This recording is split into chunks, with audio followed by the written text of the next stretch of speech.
Bom dia a todos. Prazer muito grande aqui estar com vocês. Bom dia, Elisabeth, bom dia, Neisa, que bom, Guilherme, Ana Virgínia, Isabel. E aqui, Neisa, nós temos um grupo também aqui do IPRED, não dá para virar, depois eu mostro para você, tá certo? Várias pessoas daqui do IPRED que também estão assistindo. A Eda, o João, a Tassiana, que eu estou vendo aqui, Felipe, várias outras pessoas. E hoje é um dia muito, assim, muito especial, né? Porque esse é um tema especial, na realidade, né? Nós vamos conversar hoje sobre parentalidade, né? O que é parentalidade, quais são os efeitos, como é que se dá no dia de hoje, né? E nada melhor do que eu convidar uma pessoa assim que já tive o imenso prazer de estarmos juntos, né? De conversarmos juntos, de vários encontros de Unipote, mas também que tem uma experiência muito grande que eu percebi nessa temática, né? Que é uma temática extremamente atual, né? Principalmente uma temática que leva a pensar qual o papel dos pais nos dias de hoje. Mas só apresentando a Neisa, psicóloga, psicanalista, mestre doutora em psicologia clínica pela USP, Universidade de São Paulo, é membro efetivo do Círculo Psicanalítico do Rio de Janeiro, que tem muitas contribuições, né, em livros, né? E vamos aqui conversar, Neisa, tá bom? Sinta-se à vontade, tá certo? Falar sobre o tema, e depois vamos reservar um espaço também para tirar as nossas dúvidas, experiências, tá bom? Bem, bom dia a todos. João, muito obrigada pelo convite. Como o João falou, nós já participamos juntos de vários encontros, várias mesas, a gente tem um apreço mútuo, então é uma honra ter recebido esse convite e é uma alegria também. Eu só queria conversar com vocês, porque eu sou muito bem mandada, sabe, João? Então, eu sou muito disciplinada. Quanto tempo a gente tem, né? Eu calculei por volta de uns 25 minutos. Seria ótimo, está excelente. Né? Você me falou entre 20 e 30, como eu falo muito, eu já deixei um espacinho para a gente poder começar a conversar, né? Então, vamos lá. Eu tive muito prazer em receber o convite para falar sobre essa questão especificamente, parentalidade e holding. Antes de iniciar, só conta a minha fala a partir do momento que eu começar. Eu tenho um introito aqui que eu preciso trazer. Eu trabalho com crianças e adolescentes há 45 anos. E eu adoro o trabalho com crianças, adolescentes e as famílias. E eu sempre tive muito apreço no trabalho com os pais. Mas a pandemia ela trouxe uma característica especial. Quando houve a pandemia e os consultórios ficaram fechados, eu não via a possibilidade de atender crianças pequenas, como eu costumava atender, crianças de 3 anos, 4 anos, virtualmente. Eu não me sinto confortável em atender crianças muito pequenas virtualmente. É muito exaustivo para elas e é muito exaustivo para mim. E aí a clínica continuava e tinham as demandas. E eu comecei a trabalhar com os pais. Eu brinco, que eu chamo, e inclusive estou escrevendo sobre isso, que é o que eu chamo da clínica do pequeno rancho, né? Então, partindo da ideia do Freud, que ele nunca viu o rancho, mas ele trabalhava a partir da comunicação dele com o pai, eu comecei a fazer isso. Eu atendia online e eu atendia, não é terapia de casal, não é terapia de família, eu atendia a criança, mas através dos pais. E tem sido uma experiência incrível, sensacional, e muito do que eu faço hoje, mesmo depois que as restrições pandêmicas já se diluíram, pelo menos em grande parte, tem um bom número de pais e famílias que eu venho atendendo dessa maneira, até mesmo presencialmente. Então, eu chamo da clínica de cuidando de quem cuida, né? Então, basicamente, é esse tipo de atendimento que eu considero fundamental. Então, vai ser muito bom poder conversar com vocês sobre algumas ideias. Vamos lá. Eu acho que esse introito era interessante porque a pandemia me ofereceu essa possibilidade. Quer dizer, é a gente fazer do limão a limonada. Não tinha como atender a criança pequena e a gente encontrar um outro caminho para esse trabalho. Parentalidade é um conceito complexo que deriva das vivências nascidas de uma relação íntima e duradoura com uma criança. Quando eu falo de parentalidade, eu falo do conjunto das experiências e das atividades que são desempenhadas por adultos, que se responsabilizam por assegurar a sobrevivência e o desenvolvimento daquela criança. Ele é um tipo de relação que ele não é estável ou estratificado. Ele vai se modificando ao longo da vida de todos os envolvidos. E ele não pode ser definido apenas pelas características pessoais das pessoas envolvidas, mas também da história pregressa e está sempre intimamente relacionado ao contexto social e cultural aonde essa relação acontece. Nós não nascemos pais, nós nos tornamos pais. Além disso, cada criança transforma e constrói o tipo de cuidado que esses pais vão oferecer a ela. Ela não é uma tábula rasa, uma massinha, né? Ela contribui, para mais ou para menos, para a emergência do maternal e do paternal nos adultos que dela cuidam, propiciando a eles os mais diferentes tipos de experiência nessa relação, né? Algumas crianças tornam essa tarefa mais fácil, enquanto que outras, essa tarefa é bem mais difícil e penosa, seja pelas circunstâncias que envolvem o nascimento dessa criança, seja o impacto das características dessa criança com as características de seus pais. Os elementos sociais e culturais também vão entrar nesse grande cadinho que vai formar a parentalidade. Eles participam ativamente na fabricação dessa função, pois eles auxiliam que um sentido seja encontrado naquilo que está sendo realizado e nos percalços cotidianos dessa relação. Tu vai seguindo passo a passo, que não tem erro. As telinhas que ela botou... Oi? Não entendi. Não entendi. João, posso continuar? Pode. Retomando. Os elementos sociais, eles também participam da fabricação da função parental e eles permitem a antecipação e a aprendizagem de modos de parentalidade, quer sejam os modos de parentalidade transmitidos geracionalmente, quer sejam os modos de parentalidade apresentados na cultura contemporânea. Para além, né, dessas dimensões sociais e culturais, as funções materna e paterna, ou seja, a parentalidade, ela também é tocada, né, pelos percalços do funcionamento psíquico de cada um.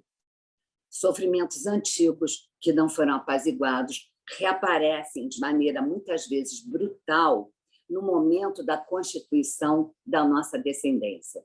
Não há nada ou poucas coisas tão narcísicas quanto ter um filho ou escolher ter um filho, né? Não necessariamente biológico, mas essa decisão de constituir uma descendência, seja ela biológica ou não. Ocorre, nesse momento, o que muitos autores chamam de transparência psíquica, uma hipervulnerabilidade, onde todas as mudanças físicas, relacionais e emocionais vividas com a chegada desse novo indivíduo na nossa vida fazem com que os nossos desejos, os nossos conflitos, os nossos movimentos, tudo se expresse de uma forma mais fácil e muito mais intensa, com iluminador de texto, eu diria, reavivando os nossos conflitos infantis, em especial as nossas questões edípicas. Então, a emergência de um filho promove um deslocamento de um lugar psíquico nosso. E tudo aquilo que não foi elaborado, tudo aquilo que não foi metabolizado, surge de novo nesse momento.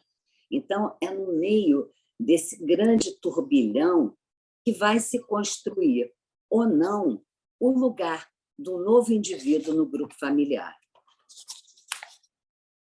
O século XX havia nos apresentou a criança como alguém absolutamente distinto dos adultos, o que a gente vendo Arese, a história da criança, vê que isso foi uma construção, e com o surgimento, né, de vários ramos da ciência dedicados especificamente ao cuidado da criança, à especificidade da criança e dos pais. Novas leis foram promulgadas e um lugar de privilégio foi destinado a esse novo ser que chega. Também floresceu uma indústria espantosa de objetos de consumo destinados à infância e adolescência.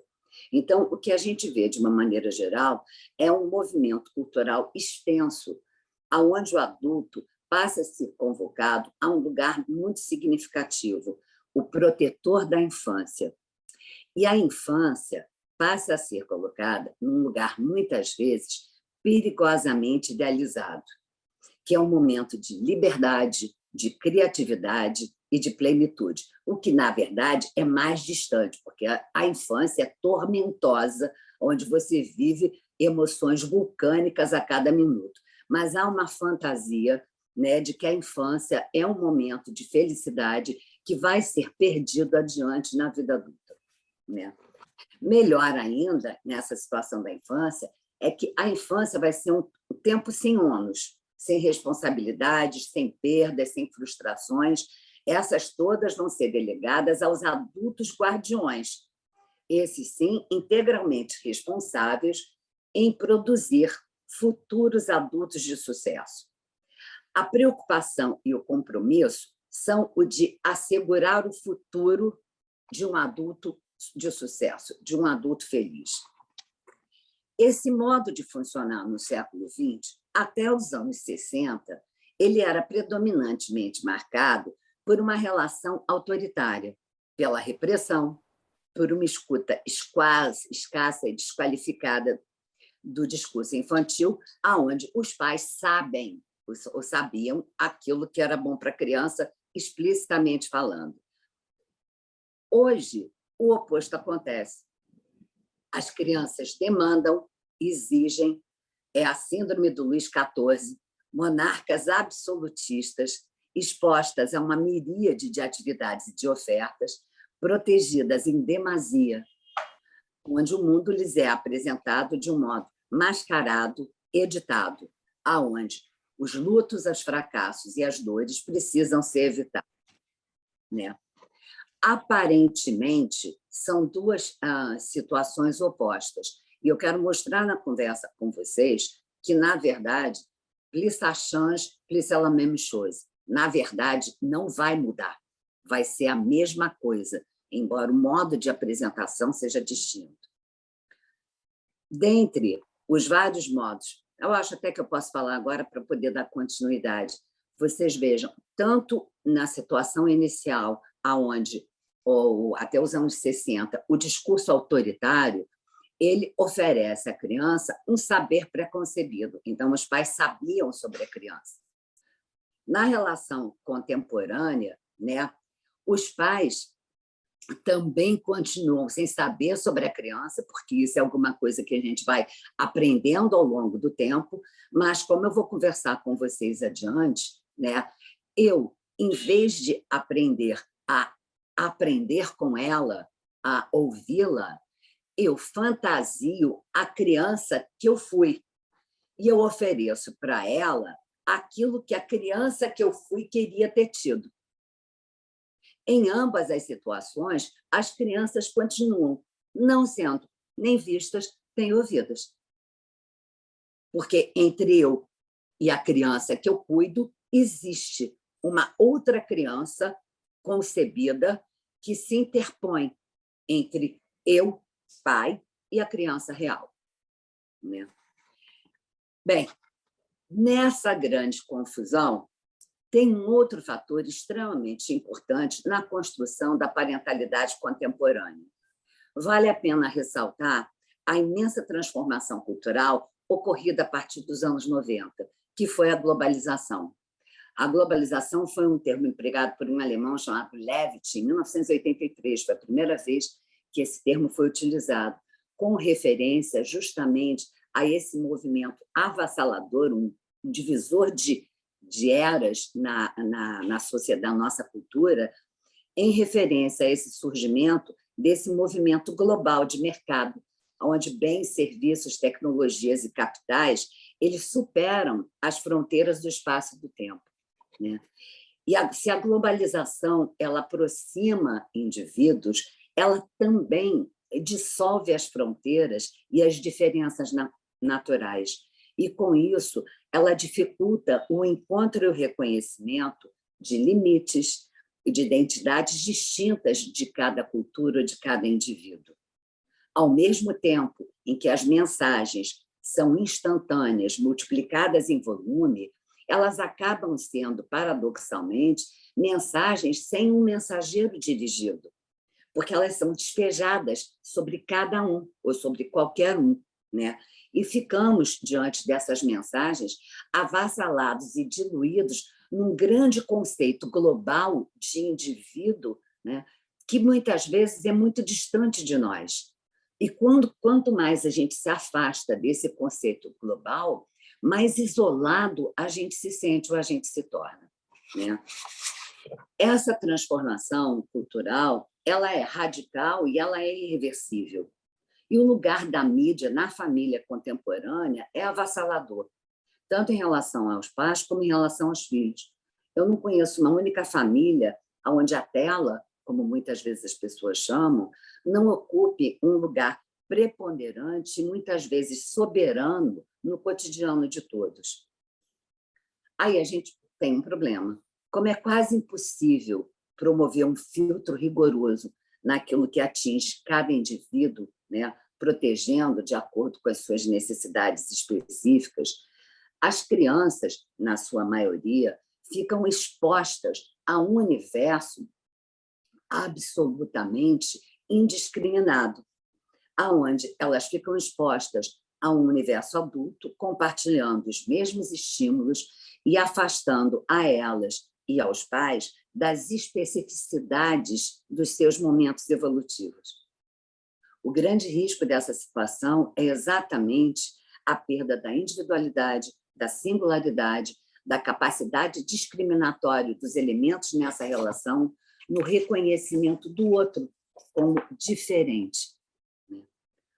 O universo adulto e o universo infantil, então, eles vêm perdendo as suas características específicas, compartilhando agendas, roupagens, espaços, alimentos, vivências. É super comum pais que se orgulham de levarem seus filhos para todos os lugares e fazerem todos os programas que sempre faziam, ignorando as necessidades específicas dos diversos momentos, das diversas faixas etárias dessas crianças. No entanto, esses mesmos pais que muitas vezes atropelam seus filhos são pais, em muitos momentos, submetidos, convocados em atender a quase todas as demandas infantis. Como é que isso pode acontecer? É uma contradição? Não. Meu ponto é pensar com vocês como é que é importante perceber que, em todas essas situações, o que a gente vê é o anulamento das diferenças geracionais. É a eliminação da singularidade de cada momento. O que nós encontramos contemporaneamente são crianças adultizadas e adultos infantilizados. Ofertam-se liberdade nas escolhas, onde as crianças elas se sentem mais desamparadas do que livres. É muito comum eu ouvir: eu queria que ele cuidasse de mim, eu não quero que ela seja minha amiga, eu quero que ela seja minha mãe, né? São frases que eu escuto com muita frequência, onde a simetria das relações implica, na verdade, uma desresponsabilização e um desimplicamento numa função que é extremamente chata, que é chata mesmo, chata, árdua, difícil e que tem que ser realizada ou aprendida por ensaio e erro, né? Bem, Nessa simetria de relações, qualquer tipo de hierarquia ou de autoridade ela é interditada. Sob temor de eu ser autoritário, como meu pai foi, né, eu abdico do lugar parental, porque é a melhor maneira de eu garantir que eu não vou ser como meu pai. O grande problema é que aí eu acabo não sendo. Né? Com isso, a renúncia de um lugar obrigatório na função parental, na parentalidade, que é a função pedagógica, né? De poder auxiliar a criança a conhecer e se relacionar com o mundo. Né? Também fica ausente o exercício necessário da contenção dos impulsos. A gente vai falar isso daqui a pouquinho. É importante, então, perceber que a ideia de cuidado ela fica deslocada, reduzida apenas às funções de acolhimento, aonde toda a função parental da continência, do limite, isso fica renunciado. Quando os adultos se esquivam da tarefa penosa de conter, eles se esquivam, como eu disse para vocês, da sua responsabilidade parental e do seu lugar de adultos no mundo. A evitação do conflito e dos embates inevitáveis nos mostra adultos infantilizados e identificados com o ideal de uma infância perfeita. Na hora em que eles ficam identificados com os filhos que foram e não com os pais que eles precisam ser, eles impedem que seus filhos vivam com naturalidade as experiências de sofrimento, perda e insatisfação, que são essenciais para o existir e para o desenvolvimento intelectual e afetivo. Eu brinco muito com os pais e eu digo assim, olha, eu acho que ela está precisando de uma boa dose de vitamina F, porque na minha época é horrível, né? Mas porque na minha época tinha a vitamina S, que era sujeira, que a gente conseguia imunidade através do brincar mais livre. Então, eu brinco com os pais que faz falta a vitamina F. F de falta, frustração e fracasso. Que é a necessidade é a mãe da criação. Então, são justamente as experiências de falta, frustração e fracasso que vão ser essenciais para o desenvolvimento intelectual e afetivo dessa criança.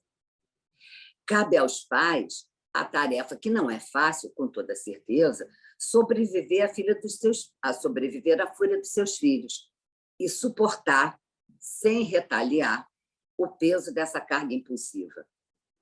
É apenas dessa maneira que a criança pode descobrir que a sua agressividade, que a sua capacidade de odiar não são onipotentes, não são cataclísmicas, porque a zanga passa, o gostar fica, os objetos e as pessoas sobrevivem, e eles podem ser reencontrados, eles podem ser transformados, não como elementos da fantasia de cada um, mas como objetos e pessoas reais.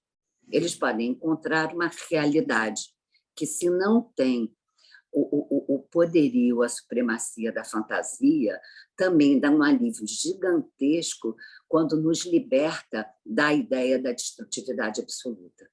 Né? É a sobrevivência dos objetos que vai nos permitir sair fora dos bunkers, das fortalezas, das ideias pré-concebidas, dos lugares encastelados, onde tem a diminuição das trocas entre eu e o outro, ou entre o dentro e o fora. Né? É a gente acreditar, como dizia o ditado antigamente, que entre mortos e feridos salvam-se todos, que a gente vai poder ir para o campo aberto, onde as experiências vão poder ser vividas integralmente, no amor e no ódio, no acerto e na falha. Né? Então, o que eu estou conversando com vocês nesses últimos minutos é exatamente o segundo tema da nossa conversa de hoje, que é o conceito de holding de Winnicott. A ideia de holding se origina do que o Winnicott descreve como os cuidados necessários oferecidos ao bebê. Ela, inicialmente, ela é associada ao conjunto de cuidados físicos e psicológicos realizados pela figura que exerce a função materna e, mais tarde, vai ser uma tarefa extensiva a todos, as demais figuras parentais, a família, ao ambiente, a todos os indivíduos e grupamentos implicados no cuidado com a criança. O termo hold em inglês, e essa é a genialidade do Winnicott, ele tem 2 significados que são distintos, no entanto, são complementares. To hold significa sustentar, acolher, mas to hold também significa conter, segurar a onda. Então, é a integração desses 2 movimentos, né, desses 2 gestos, o acolhimento e a continência, a sustentação, é que exatamente através da integração desses 2, as necessidades vitais de uma criança vão ser contempladas por meio de uma presença, de um ambiente e de uma parentalidade que é, ao mesmo tempo, viva, calorosa, mas é confiável, porque sobrevive. Como todas as postulações winnicottianas, é um modo de relação que está em permanente transformação. Tem um artigo do Winnicott que eu adoro, chamado Dizer Não, onde o Winnicott ele divide a tarefa de apresentação da criança à realidade, quer dizer, o modo como a criança é apresentada ao mundo, em 3 grandes momentos. Na primeira etapa, é fundamental que a parentalidade, os pais, o ambiente, possam garantir um grande sim para a criança e um não para o mundo em volta, né? Porque nesses momentos iniciais, a criança não pode ser decepcionada, ela não pode ficar em falta.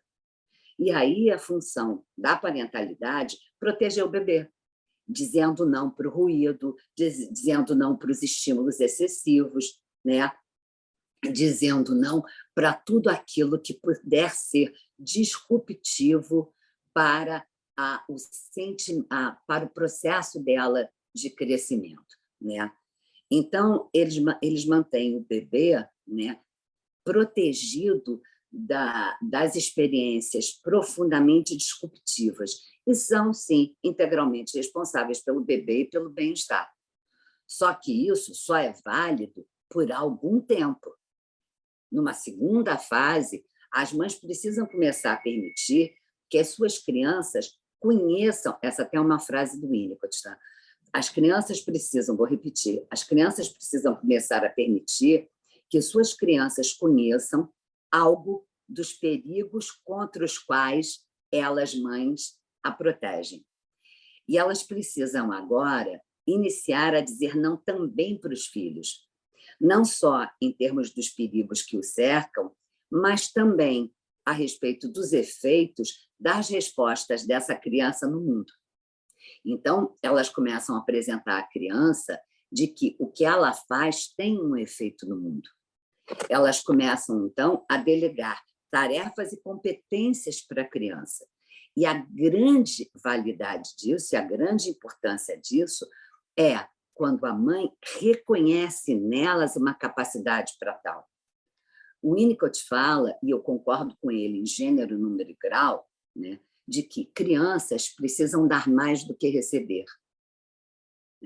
É criminoso quando a gente oferece ao outro uma descrença na capacidade e na competência dele.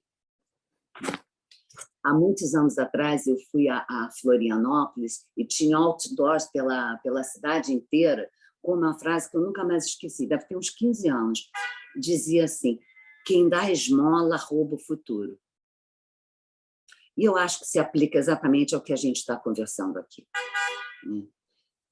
Quem dá tudo rouba o futuro.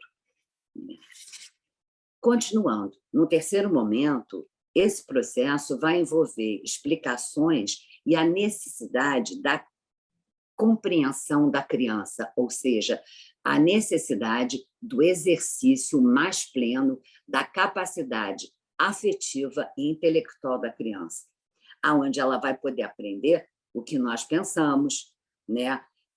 Aquilo que a gente pensa que sabe, e também vai ser um momento que não é tão fácil assim, aonde elas também vão poder aprender que elas têm o direito e a liberdade de discordar de nós. E aí é que entra a tal da bendita da adolescência, onde a necessidade da oposição e da confrontação vai ser essencial.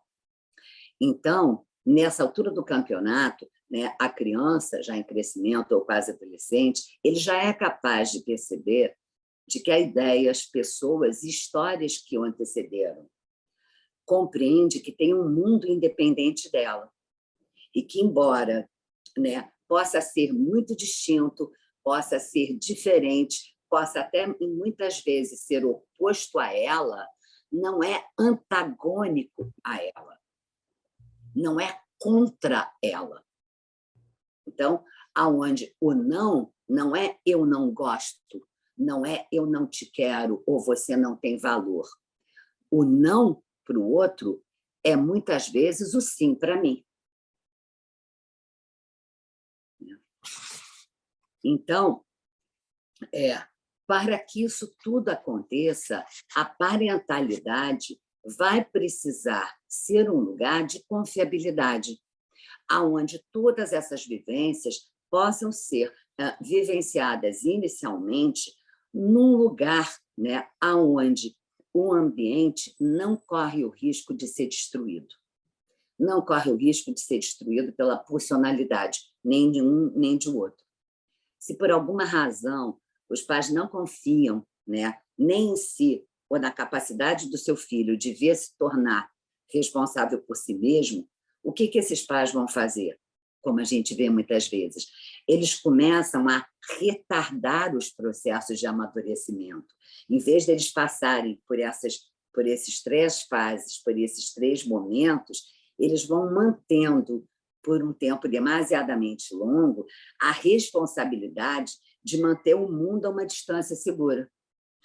E eles vão tender, eles, como as crianças, a perceber como catástrofe qualquer defasagem entre os tempos e o modo do bebê e os tempos e o modo do mundo. Onde a relação da criança com o mundo vai ser ensinado a ela que é uma relação de dominação e submissão, e não uma relação de cooperação e compartilhamento, né? Muitos pais mergulham num looping temporal nesse momento, identificando, como eu falei para vocês hoje, identificando na criança de hoje a criança que eles foram no passado, oferecendo para a sua criança não aquilo que ela necessita, mas aquilo que eles tinham desejado na própria infância. O tamanho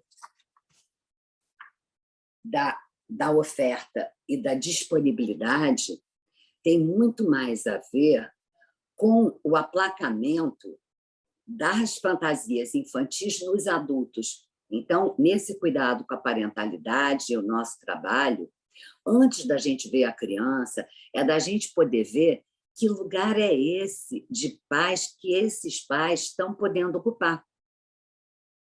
O que é que eles estão podendo oferecer a seus filhos? Do que aonde vai haver a primazia do atendimento do desejo e não do reconhecimento da necessidade. E, falando como Gilberto Safra sempre falava, né, necessidade precisa ser atendida, desejo pode ser frustrado, sabe?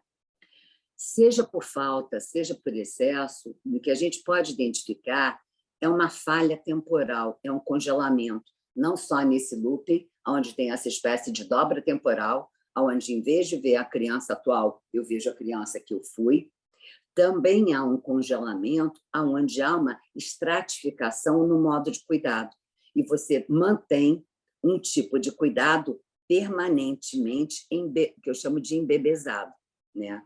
Então, as figuras cuidadoras, elas não conseguem identificar ou acolher, né, a necessidade transformadora da criança, né, no seu desenvolvimento. E existe uma fantasia que está ligada a... Isso seria só um encontro, só para a gente falar sobre a cultura contemporânea, que é a valorização do imediato, do aqui e do agora. Então, aonde a necessidade da satisfação imediata é uma aposta feita com muito mais intensidade do que um voto de confiança num adulto. De você poder apresentar à criança de que, neste momento, você está sendo frustrada, mas você vai ter um futuro onde você vai poder encontrar uma autonomia, uma liberdade e uma competência sua que vai diminuir a sua dependência dos outros, né? Numa sociedade onde eu perdi a hora, eu tenho mais um pouquinho de tempo, João?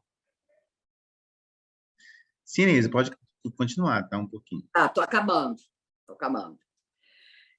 Numa sociedade onde o ideal, né, o ideal do eu contemporâneo é um ser perfeito, sem mácula, totalmente bem-sucedido e aprovado sem restrições, porque hoje em dia, até ficar doente ou até ter um sofrimento, você sofre por duas razões. Você sofre pela dor que o sofrimento te inflige, e você sofre porque você é tratado como incompetente, porque você só está sofrendo, só adoeceu porque você fez alguma coisa de errado, né? Então, tem essa fantasia da prevenção e da evitação, aonde a conquista de uma identidade pessoal e adulta vem se tornando uma tarefa árdua em si. Quando os pais endossam para si esse ideal de completude, na maneira como eles se veem e como eles se relacionam com seus filhos, tudo passa a ter uma expectativa de uma irrealidade total. Então, os limites e as frustrações, que são naturalmente inerentes à nossa condição humana, vão estar sempre associados a uma ideia de fracasso. Alguém está falhando. Ou é um fracasso parental, ou é uma decepção filial. Mas, se tem algo que não está dando certo, alguém errou. Então, os embates, as diferenças, os lutos, as frustrações, que são originários exatamente de um processo natural de amadurecimento, se transformam em defeitos, tornando a tarefa de ser pai impossível e tornando a tarefa de ser filho insustentável. Porque como é que um pai perfeito tem que ter um filho perfeito? Então, o desamparo não é só da criança, o desamparo é de toda uma família que fica incapacitada de atingir um ideal que ela supõe que seja esse o que precisa ser atingido, né? Pais precisam ser o que são, sem a ambição de serem modelos de perfeição ou ídolos a serem venerados. Eu, particularmente, digo para todos os pais, considere um grande favor você ter um monte de defeito, porque você, veja, foi muito melhor para você quando o teu pai tinha defeito para caramba, é muito mais fácil a gente ser melhor de alguém que é cheio de defeito do que a gente ser melhor do que alguém perfeito. E, gente, perfeito é insuportável. Então, considera as suas dificuldades como a maior prova de amor que você pode dar para os seus filhos, dizendo, cara, olha que maravilha, quanta coisa você vai poder ser melhor que eu, né? Então, da gente poder ser um pai média 5, um pai que dá para o gasto, porque, na verdade, a gente está sendo generoso. A gente está deixando que nossos filhos tenham muito mais chance de serem melhores que a gente, né? Em vez da gente querer estar sendo a melhor pai do mundo. Eles precisam, e para isso, né, é importante que os pais precisem se despir do temor da insuficiência de um ou de outro, ou dessa fantasia de que os filhos possam ser, narcisicamente, né, a versão aperfeiçoada de si mesmos. Uma criança não pode vir a ser se o lugar de ser dela, se o valor de ser dela vai estar previamente estabelecido em poder ser para o outro, ser o que o outro quer que ela seja, né? Uma criança não é uma obra parental e, portanto, ela não pode ter a vida dela afiançada para ser o ISO 9002 dos pais, o certificado de qualidade. Olha como é que sou bacana, meus filhos são maravilhosos, né? Ninguém tem que fazer alguém feliz, né? Assim como ninguém é inteiramente responsável pelo sucesso ou pelo fracasso dos filhos, né? Isso é tarefa pessoal e intransferível. O que uma criança precisa é poder confiar de que o amor dos pais dela deriva dela mesma, e não daquilo que ela precisa oferecer ao desejo deles. Então, ter filhos ou a parentalidade exige essa capacidade de poder suportar, sem tomar como insulto ou prova de fracasso, as diferenças entre a criança sonhada e a criança realizada, e entre aquele pai que a gente sonhou ser e o pai que a gente é. Uma criança, então, assim como pais, eles precisam confiar, né, nessa relação, de que vai haver um futuro, de que vai haver um devir, né? Entre mortos e feridos, salvam-se todos, né? Então, isso é estabelecido pela possibilidade, né, de um crédito de que, de alguma maneira, todos esses indivíduos eles possuem as tendências inatas para poder se constituir, de que há traços nele que vão permitir, né, que isso possa ser metabolizado mesmo com as vicissitudes do mundo. É essa possibilidade de confiar de que há em nós, inerentemente, uma vocação para a saúde, né? Que há em nós, inerentemente, né, um lado saudável buscando emergir. Só a partir desse reconhecimento é que fica tolerável suportar a ideia, né, de poder oferecer o holding para os nossos filhos, né, onde o holding dos nossos filhos não vai ser criar alguém, né? Nosso trabalho não é esse. Nosso trabalho é ser zelador, tá? Mantenedor, oferecer condições, coerência, continuidade, consistência, para que a potencialidade daquele indivíduo se atualize. Para terminar, eu vou tomar um mito grego que eu acho que ilustra muito as considerações que eu vim falando com vocês até agora. Pigmalião era o rei de Chipre. Ele era um artista, um escultor, e que só se dava mal com as mulheres, entendeu?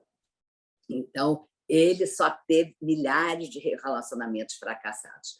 Muito amargurado, muito desiludido, ele se recolhe a uma ilha, repudia a relação com todas as pessoas humanas, incapaz de confiar em alguma mulher, para ele poder ter um vínculo afetivo. Isolado, ele começa a procurar na escultura a mulher dos seus sonhos, e ele vai esculpindo uma figura feminina. Conforme ele vai esculpindo e colocando nela tudo aquilo que ele sonha, ele vai se apaixonando. E aí ele se apaixona pela estátua. Só que a estátua não responde. Ele cobra a estátua de carícias, de presentes, se desespera para que ela retribua o amor, e a estátua nem está aí para ele. Ele tenta se matar, desesperado, até que Afrodite, a deusa do amor, tem pena dele e transforma a estátua numa mulher, com a qual o Pigmalião se casa e constitui uma descendência.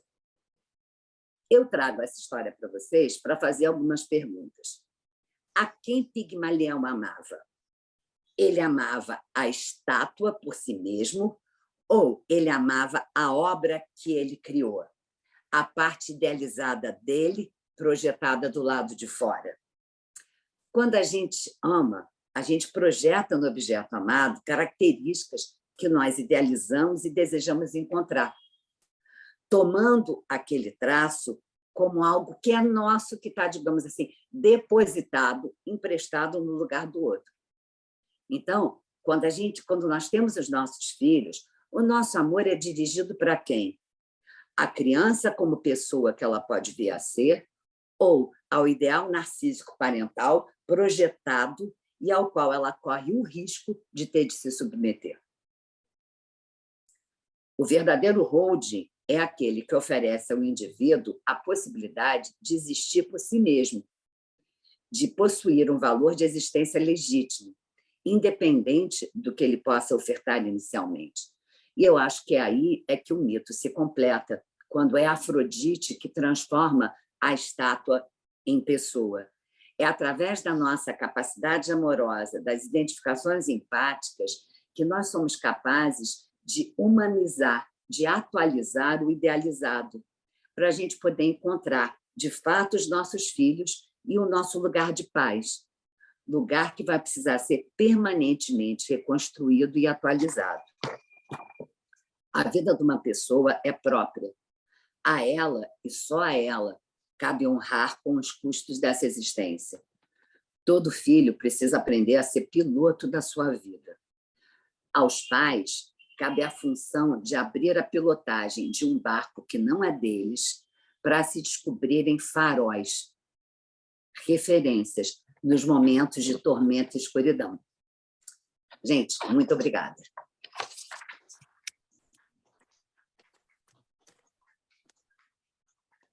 Obrigado, Neísa, pelo presente, tá certo? Eu adorei essa última etapa que você fez, né? Entre ser piloto, caminhar no mar de tormenta e a própria pessoa assumir o comando, né? Me lembrou também da minha infância, né? Que meu pai, né, ele tinha um barco, né? E ele fazia esse papel, né? Quer dizer, peso real com o imaginário. Tá? Mas eu gostaria aqui também de mostrar algumas pessoas aqui que estão presentes, tá certo? Tanto na área psicológica, né? Que é a Joana, que eu estou vendo aqui, a Charbelli, do Rio, que lida essencialmente com criança, mas também pessoas também que lidam muito com essa porta de entrada, eu acho, que esses problemas de parentalidade, que são o pediatra. Né? O pediatra ele acaba recebendo muitos desses problemas, né?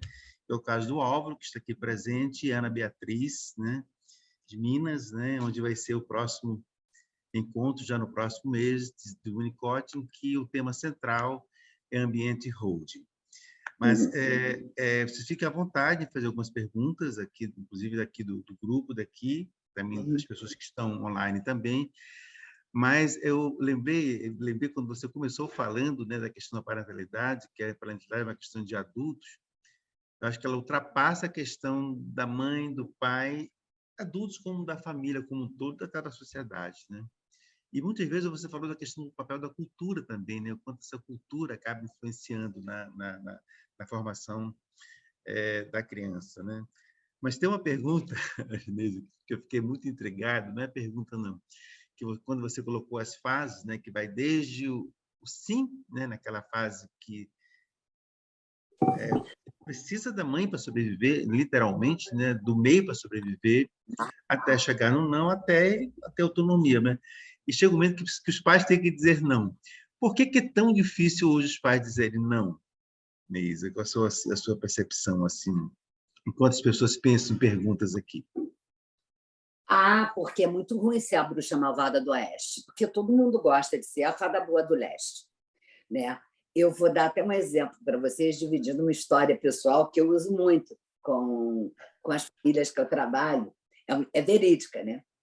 Minha filha mais velha devia ter uns 13 anos. E ela foi me pedir para ir a uma festa de madrugada, um negócio completamente extemporâneo, na minha opinião. E ela ficou enfurecida. Obviamente que eu era psicóloga dos filhos dos outros, porque dela não era nada, eu não sabia nada, né? Porque todo mundo deixa, menos ela. Aí a gente fala, bem, mas eu não sou todo mundo, você não é todo mundo. Quer dizer, toda aquela confrontação, e o nome disso, quando a gente trabalha com terapia vincular, é a confrontação, né? É a importância da questão da confrontação. O Winnicott vai colocar isso. Depois até eu posso mandar para vocês pelo João um artigo maravilhoso, quando ele fala muito claramente da importância da oposição dos pais, né? Dessa posição de oposição dos pais, da função continente no holding, no cuidado. E eu falei para ela que não ia, que não podia. Bem, só não me chamou de bonita. Quer dizer, tinha os limites, aonde o limite do respeito, mas claro que dizendo como eu não sabia nada e eu era extremamente incompetente no cuidado parental. Em resumo, foi isso que ela me disse. Quando eu olho para o pé dela, está uma boca de jacaré. E o tênis dela estava aberto, colado, gente, com... como é o nome daquela fita preta? Fita isolante. Estava amarrado com fita isolante. Quando eu olho, filha, que isso? Vou comprar um outro tênis para você e já sabe, era final do ano, que isso vai ter que durar até o ano que vem.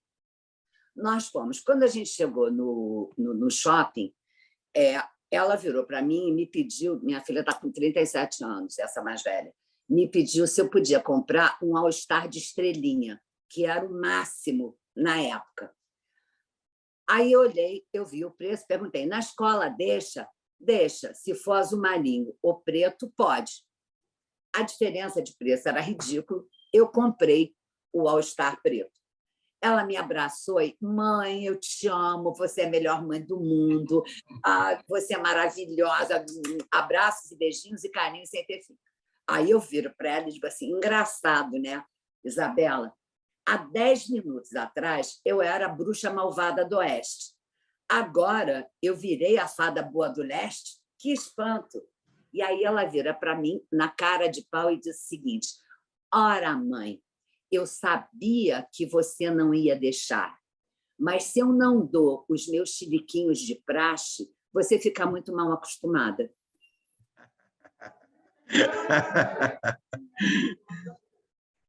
Eu comecei a rir e falei, você está ferrada. Eu acho para todo mundo que você entregou a rapadura para todos os pais.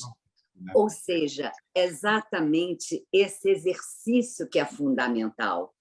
E é muito difícil a gente ficar nesse lugar, aonde vai fazer parte, né, da necessidade da criança se opor do adolescente, para ele se sentir confiante no cuidado. Certo. Então, quando a gente faz escalada, só terminando, João, o que a gente faz quando tem uma escalada? A gente testa a pedra ou o gancho ou a corda que está seguro. Então, para isso, a gente faz a oposição. É por isso que é tão difícil, né? Porque não é fácil não corresponder a uma imagem idealizada. E a gente tem que confiar. Verdade. Alguém daqui, a Ana Beatriz, Maria Tereza, Elizabeth, Ana Virginia, gostaria de fazer alguma pergunta? Joana? Então, enquanto Professor, rapidinho, eu queria, na verdade, parabenizar. Eu acho que eu acho que eu me senti assim, quase que degustando as palavras, Oneisa, foi fantástico. Eu estou presa em diversos momentos da sua fala, belíssimo. Eu acho que em alguns momentos eu me vi como profissional, depois me coloquei como mãe. Que palestra, que riqueza.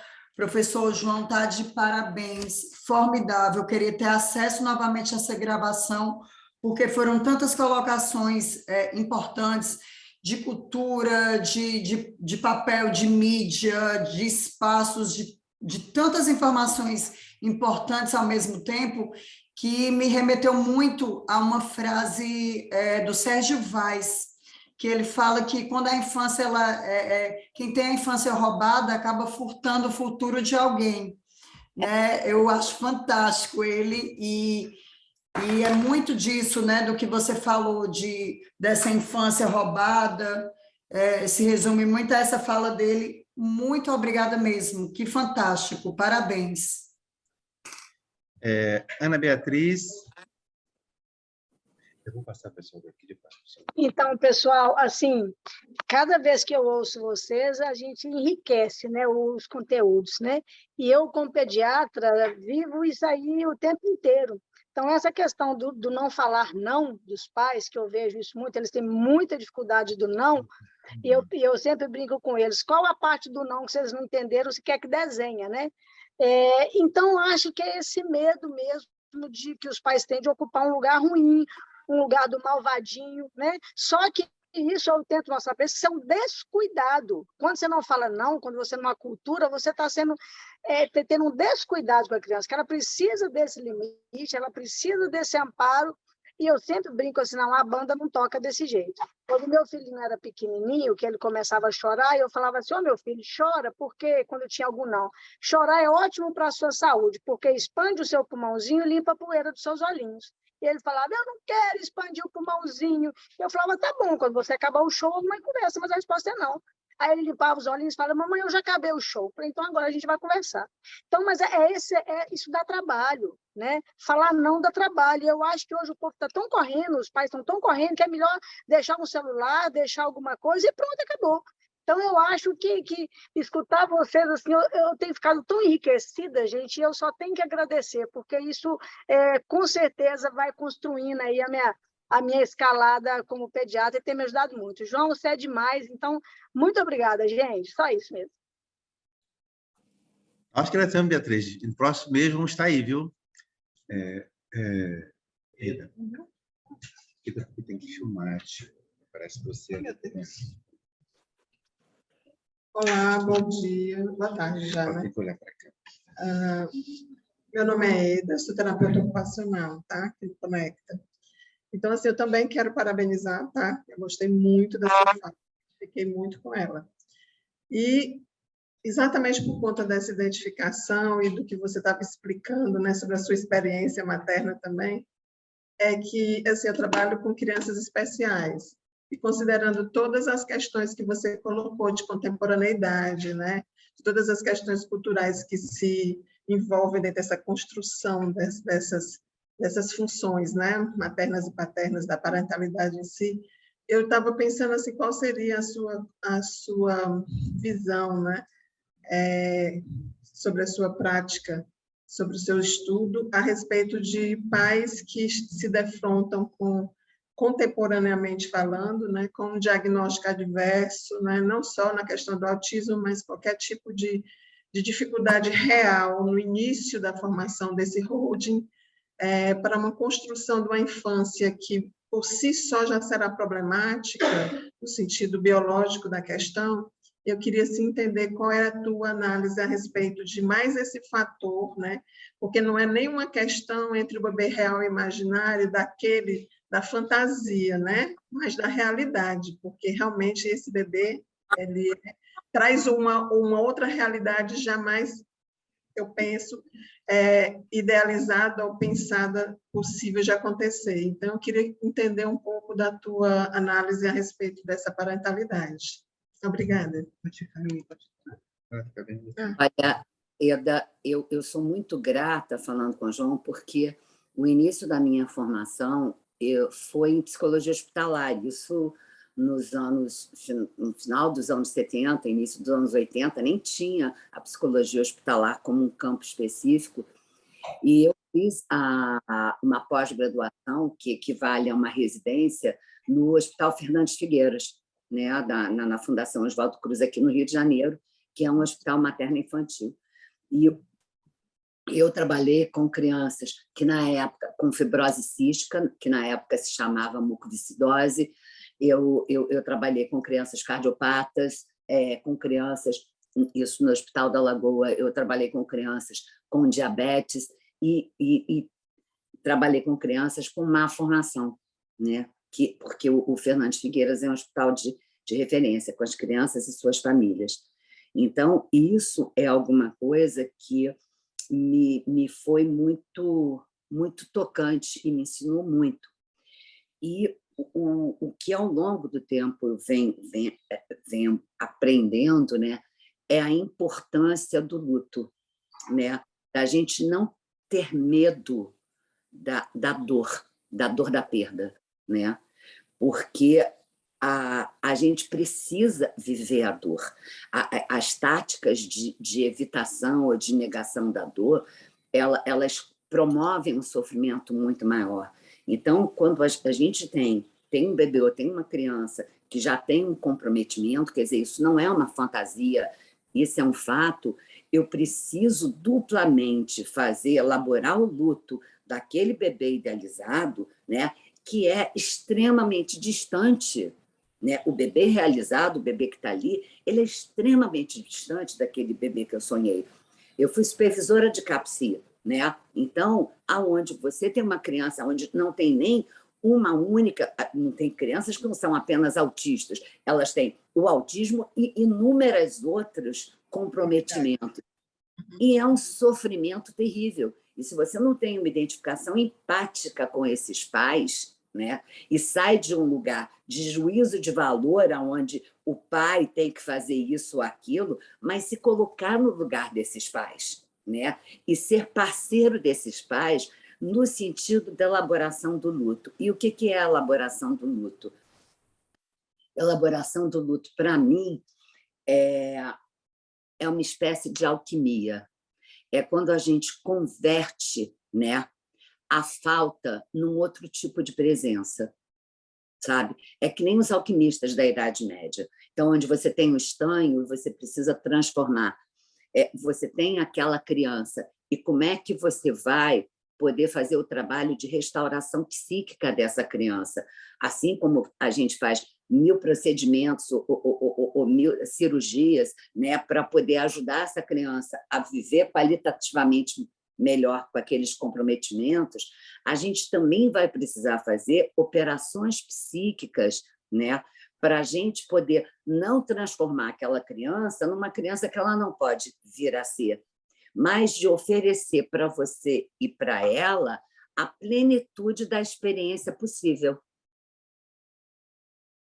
Né? Então, como é que eu posso ver a dificuldade sem que ela aniquile a singularidade, a riqueza que toda criança, mesmo muito comprometida, pode oferecer e pode nos dar? Né? É um trabalho sujo, cotidiano, cansativo, exaustivo, mas é a possibilidade justamente de você poder usufruir a alegria de algo que é real. Não é transformar a criança numa, que eu vejo muitas vezes, numa função messiânica ou num objeto de garantia de salvamento no segundo andar. Né? Então, aquela criança serviu para eu terminar. Não, é muito difícil, foi um acaso e alguma coisa aconteceu. Mas como é que eu vou usufruir? Né? Como é que ela pode usufruir de mim e como é que eu posso usufruir dela da melhor forma possível? Então, é esse encontro com uma realidade que não seja uma realidade que a gente tem uma briga de foice, mas uma realidade que a gente tem uma relação de cooperação, que a gente aprenda a usufruir do possível, né? Sem desistir do pouquinho mais, sem desistir do sonho, sem desistir de mais um pouquinho. Eu não sei se eu consegui me expressar. Não, eu entendi, sim. Eu fico pensando quando essa alquimia não funciona muito bem. Assim, nós temos muitas famílias em que o sofrimento parental é imenso, porque eles não aceitam, né? Assim, e cada olhar externo, cada vez que esse filho é apontado, cada vez que esse filho é rotulado, né? É como se essa morte acontecesse novamente, né? Então, é como se fosse um luto contínuo, né? Assim, a longo prazo. E nesse aspecto é que eu fico preocupada principalmente porque essas pessoas, a grande maioria delas, não aceitam que a gente sugira essa intervenção terapêutica, esse acompanhamento, né? Então se torna um círculo vicioso e que vai, com certeza, né, reflete diretamente no acompanhamento das crianças. Olha, Ueda, eu sempre coloco o que eu disse antes, cuidando de quem cuida. Sim. Atualmente, eu não vejo nenhuma criança sem ter tido inúmeras entrevistas com os pais e sem ter estado com eles várias vezes. E tem sido uma experiência muito recompensadora quando eu ofereço a polícia. Bem, vamos conversar, vamos fazer o seguinte... A gente está conversando aqui, eu fico no lugar de assessoria. O grande risco da gente é ficar num lugar de especialista que vai terceirizar o cuidado. Só que terceiriza o cuidado, mas também terceiriza a competência. Então, um lugar, eu acho que um profissional de saúde que trabalhe né, com pessoas que precisam de outras para serem cuidadas, a gente precisa cuidar de quem cuida. Quer dizer, quem cuida precisa ser uma prioridade. Você vai ganhar enormemente, assim como a criança. Você nós dá... somos ouvintes, né? Nós somos os ouvintes, nós acabamos entrando dentro do papel de terapeutas para essas famílias também. Concordo demais, muito obrigada. Para o cuidador, aquilo que ele precisa oferecer. Então, a gente só dá o que tem. Então, eu preciso receber para eu poder dar. Neise, obrigada, viu? Eu acho que podemos ficar a tarde toda conversando sobre isso. Eu acho que é um tema realmente instigante, complexo. No próximo app, coincidentemente ou não, você já deu um link que o tema vai ser luto e holding. Esse tema eu acho que vai voltar de novo, a Márcia, que vai estar aqui presente com a gente. Já fica o convite para as pessoas participarem, né? Mas nós temos aqui um grupo, você conheceu um pouquinho também de PRED, né? Que a Aida falou pelo Conect, que ela é um grupo, unidade que atende crianças autistas. E tem uma outra unidade, um dia eu gostaria que você conhecesse aqui, é maravilhoso, PRED, tá? Mas tem uma outra unidade que atende também, que é um ambulatório sobre pediatria do desenvolvimento e comportamento, que o Álvaro aqui, o coordenador que está presente aqui, que também envolve também todo eu diria, né, Álvaro, que não dá para separar também a questão do pai, né, do desenvolvimento. E tu poderia dizer um pouquinho dessa sua experiência, se você lida com pais, como lida, e só para contextualizar aqui, antes de terminar. Rapidamente, Neisa e todos, muito prazer. As coisas que a Neisa comentou aí foram tão impactantes, né, sobre mim, sobre a minha prática pediátrica, sobre aí a prática da coordenação dessa pediatria do desenvolvimento, que eu saio daqui muito alegre, eu saio com o espírito alegre, Neisa. E o que eu queria apenas ressaltar dessa tua última fala aí, nesse diálogo com a Aida, tem um livro do Brazelton que nos ensina, ou tenta nos ensinar, ou nos motivar a compreender que a prática pediátrica ela exige fundamentalmente a compreensão das mães. E eu fico pensando que muitas coisas, quando a gente descuida dessa compreensão das mães, o quanto a gente pode ser iatrogênico, ou seja, o quanto a gente pode estar dificultando aquela mãe se encontrar com o próprio filho. Que, como você comentou, ela precisa dessa compreensão para que a sua dor seja validada, para que ela possa elaborar essa dor. E isso é muito difícil para quem tem uma formação biomédica, para quem está muito dentro do conceito de disease, da doença que existe no livro, e é nessa negociação com o sofrimento que é do outro. Nós não aprendemos a dar diagnóstico de sofrimento. Uma boa parte das nossas relações, elas são em função de perguntas para que a gente consiga estruturar um pensamento e alcançar um diagnóstico que é genérico. Desculpe. Só que quando a gente está falando do diagnóstico de otite, de pneumonia, de meningite, isso alcança uma objetividade e uma eficácia muito poderosa. Agora, quando a gente está falando de problemas de desenvolvimento de crianças tão pequenas quanto menores de 5 anos, com projetos de filho, com projeções, com revisão desses projetos, esse modelo é muito insuficiente, né? Então, uma parte do que o João acho que queria que eu falasse é dessa nossa luta diária, desse quase um sofrimento mesmo, de acoplar a nossa formação biomédica clássica necessária, centrada nas doenças, a uma escuta mais abrangente, a uma compreensão.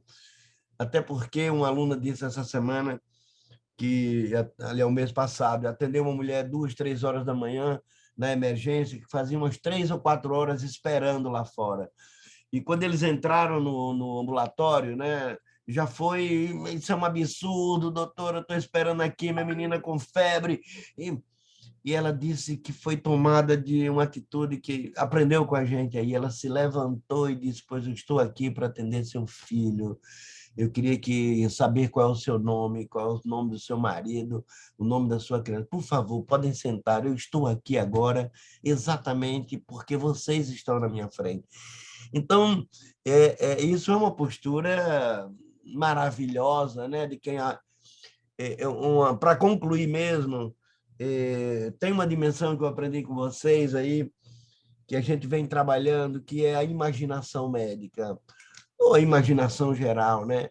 Veja que essa aluna, ela nem precisou saber nada, perguntar nada daquela família para imaginar o que ela estava sentindo. E esse é o primeiro movimento da empatia. Eu sou capaz de imaginar o que você está sentindo sem você me dar uma única palavra. E essa semana eu pedi para os alunos fazerem um texto sobre essa imaginação no berçário, quando a gente se encontrou com bebês pequenos, né? De menos de 1 quilo, 1,5 quilo. Quer dizer, sem conhecer nada daquela família, um dos processos de ensino, né? Hoje, esse chamado de narrativas médicas, né? Ajudar os alunos a pensar, a narrar, usando a imaginação, do que uma pessoa que tem um filho com autismo, Ótimo. sente, pensa, etc. E muito obrigado, Neis. Eu fiquei encantado, viu? Muito obrigado mesmo. Estou muito Certo. feliz Então, de ouvir. vamos ter novas conversas depois, tá certo? Também eu acho que o olhar da Ana Beatriz também, né, Ana? Que você tem um olhar, lida com criancinhas também pequenininhas, graves, e tem esse olhar, eu diria, mais atento, mais diferenciado, né? Mais... Neis, então você pode falar suas palavras de despedida, viu? Maria Tereza tá com a mão levantada. Maria Tereza? Ah, sim, Maria Tereza. Vamos abrir uma... Sim, Maria Tereza. Vou ser bem rápido. Boa tarde, pessoal. Não, mas era bem isso. Primeiro, para dizer que eu bebi uma fonte que me deu profunda alegria neste final de manhã, Neis. Eu fiquei encantada, porque é algo que a gente fica sempre olhando, né? A questão da criança. O adulto de hoje é a criança do ontem, né? Ela vai se reproduzindo, eu sempre fico pensando dessa forma. Mas era assim mesmo, primeiramente, para lhe agradecer. E segundo, porque eu fiz um link com o que a Ana Beatriz falou, com relação, quando você fala daquela a bruxa do oeste e a fada do leste. Mas é porque eu acho que dizer não dá muito trabalho. Sustentar o não dá trabalho. Sabe? Aquela criança que fica ali e faz, mas eu fizer assim, assim, você faz? Não. E assim, assim, você faz. Aí chega um momento que ela lhe vence pelo cansaço. Né? E esse não dá trabalho, ficar ali, ter esse compromisso, o que eu mais olho, esse é um grande trabalho. Né? Porque hoje o chocalho eletrônico da internet, do celular, ele faz muitas vezes do não. Você fica ali, ele fica quietinho, e aí tem outros desdobramentos, né? Então, dar não, dizer não, é porque verdadeiramente o trabalho é enorme. E aí você se livra quando você deixa a coisa acontecer, né? Mas era só porque eu fiz o link com ela, porque eu fiquei realmente um pensamento, dizer não é muito trabalhoso. Mas é só para agradecer mesmo, eu fiquei encantada. Muito, muito, muito grata. João, Maria Tereza, só curiosidade, Maria Tereza, você está onde agora? João Pessoa. Ah, João Pessoa. João Pessoa, onde o sol nasce primeiro. É minha primeira vez aqui. Temos uma conexão, Rio, João Pessoa, Minas, né? Tá bom. Elizabeth, você está onde, Elizabeth? Rio também? Rio de Janeiro, Rio de Janeiro. Sou pediatra, eu fiquei encantada, sempre aprendendo com vocês. Sou da turma do Sérgio. Ah, que bom. Já estivemos juntos já também, né? Muito bonito. Gostei demais, fiquei emocionada, muito bonito. Só aprendendo. Então, Neísa. Só queria agradecer o teu convite e dizer a vocês que me alegra muito poder compartilhar minhas ideias, pensamentos, experiência, porque eu acho que a gente tem o melhor ofício do mundo, né? Eu particularmente acho que quem cuida de crianças e famílias tem o privilégio de ter o melhor trabalho do mundo. Então, você poder conversar com quem ama, como você, é uma honra. Obrigada, gente. Obrigado. Obrigada. Até a próxima, então. Obrigada. Até a próxima. Obrigado. Prazer conhecê-los. Prazer. Tchau, Ana. Tchau, Neisa. Felicidades para